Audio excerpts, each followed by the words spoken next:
Nah sekarang ini One Piece memang dipenuhi dengan petualangan epik dan konflik besar-besaran nih. Tapi pernahkah kita perhatikan bahwa setiap arc tuh mengikuti pola tertentu tuh. Ada 4 sosok yang selalu muncul dalam konflik utama kan, seperti sang raja bayi, sang perampas tahta, sang putri itu, dan sang pahlawan pemberontak. Mereka membentuk fondasi setiap kisah yang diciptakan Eiichiro Oda tuh nakama. Ngebuat setiap pertemuan terasa akrab namun tetap segar. Dari Alabasta hingga Wano Kuni maupun dari era Sandura kala itu, pola ini teruslah berulang dalam variasi yang lebih menarik lagi. Sudah jelas ya bahwa setiap arc besar di One Piece itu punya pola yang khas nakama. Tapi yang membuat makin menarik itu adalah kehadiran villain-villain ikonik yang selalu memberikan tantangan unik bagi Luffy dan juga kru topi jerami lainnya. Era Crocodile yang penuh tipu daya di Alabasta, Enel menganggap dirinya sebagai dewa di Skypiea, hingga Doflamingo dengan kerajaan kriminalnya di Dressrosa.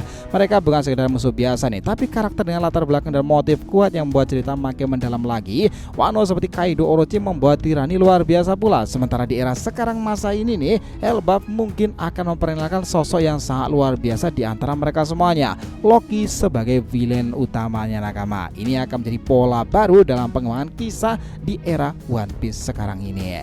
Yos, kita akan bahas bagaimana semua pola-pola ini bekerja. Ini menarik nakama. Selamat datang teman-teman. Kita akan bahas alur cerita Pre di sini dengan Mimin di sini. Joy Boy The Library of Nika. Let's go, kita mulai ceritanya.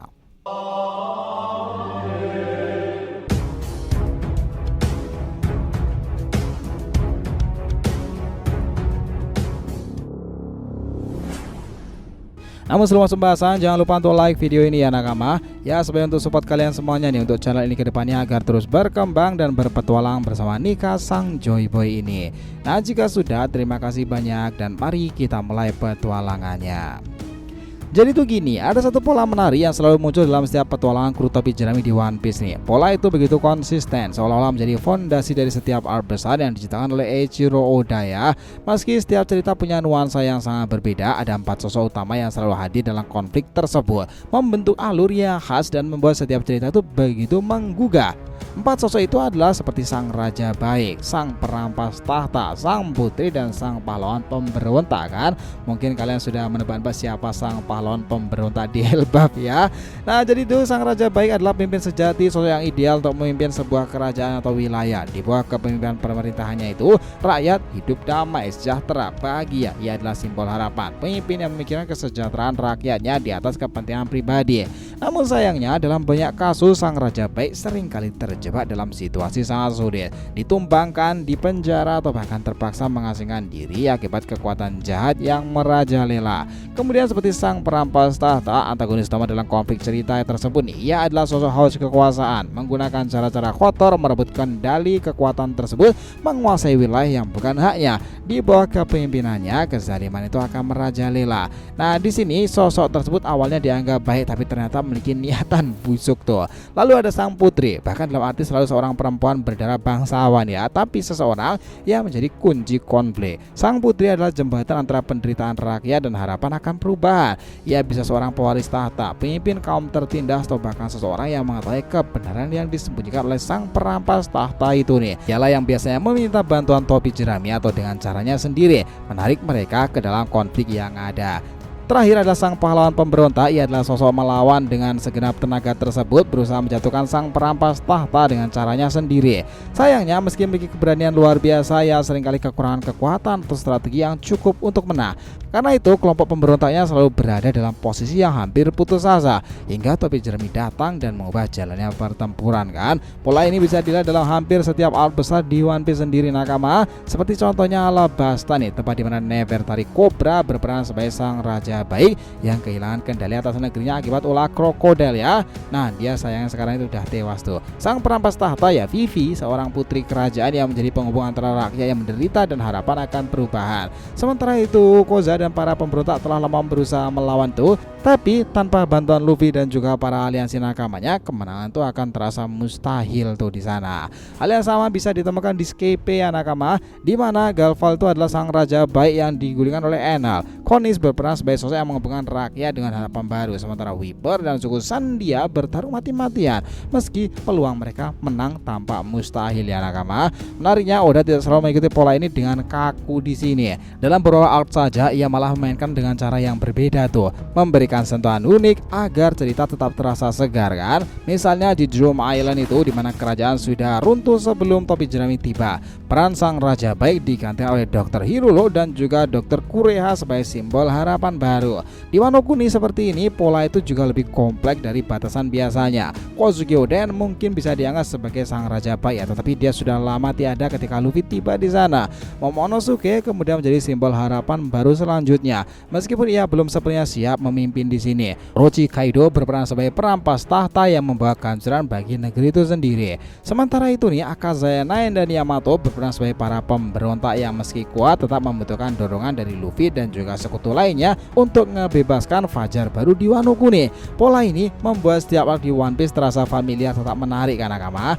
Ada rasa kepuasan yang muncul ketika menyaksikan keadilan ditegakkan dengan rakyat yang tertindas akhirnya terbebas pula. Namun yang lebih menarik adalah bagaimana Oda seringkali memberikan kejutan dalam cerita tersebut nih. Lalu sekarang di era sekarang ini ya, bagaimana dengan Elbaf? Apakah pola ini akan kembali muncul? Ada teori yang nakama bahwa Loki sang pangeran raksasa akan memainkan peranan sangat penting. Kita juga sepakat sih soal itu. Tapi apakah ia akan menjadi sang raja baik yang harus dikembalikan ke tahtanya sendiri setelah dia dianggap membunuh King Hara?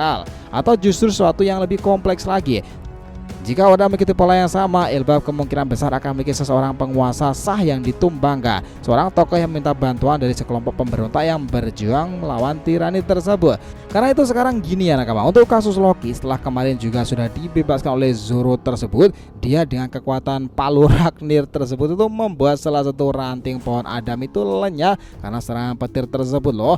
Loki mengesankan, begitupun aura mematikan dalam dirinya. Kayaknya kalau dia jadi raja itu agak kesannya aneh ya. Malah yang sudah jelas-jelas dia dianggap itu membunuh King Harald. Tetapi kita juga belum tahu ya kebenaran seperti apa. Bisa jadi dia malah dituding loh seperti kasus Sabo kala itu ketika dianggap membunuh King Cobra. Bisa jadi orang yang bertanggung jawab tentang itu semuanya adalah para kesatria suci tersebut. Dan para pemerintahan dunia itu seperti Im sama bermain peran. Nah, posisi Loki ke depan nanti sepertinya meskipun dia itu terkesan seperti villain dan juga orang-orang yang sangat dianggap jahat ya, bisa jadi dia malah beraliansi dengan Luffy loh. Fakta buktinya apa? Ya ini hipotesis ya. Itu ada di mural yang ada di Elbaf kemarin. Bukankah kalian melihat di samping sosok mural nikah itu ada seseorang yang mirip sekali dengan seorang raksasa bertanduk?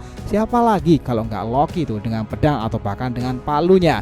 Jika itu terjadi, wow, itu bakalan menjadi salah satu villain atau bahkan hal yang sangat menarik di kisah Elbaf, plot twist terbaru dalam ceritanya. Jadi kalau mau disimpulkan nakama, memang pada akhirnya pola kisah dalam cerita One Piece itu bukan hanya sekedar formula yang terus berulang, tapi adaptasi ini terus berlanjut. Fondasi membangun dunia begitu luas dan juga hidup nih. Keberadaan sang raja baik, sang perampas tahta, sang putri, sang pahlawan pemberontak menciptakan dinamika yang ngebuat setiap cerita terasa akrab kan, tapi tetap penuh kejutan di sini. Dengan pendekatan seperti itu, Oda berhasil menciptakan konflik yang tidak hanya menarik dari segi aksi ya, tapi juga emosional dan juga bermakna pula.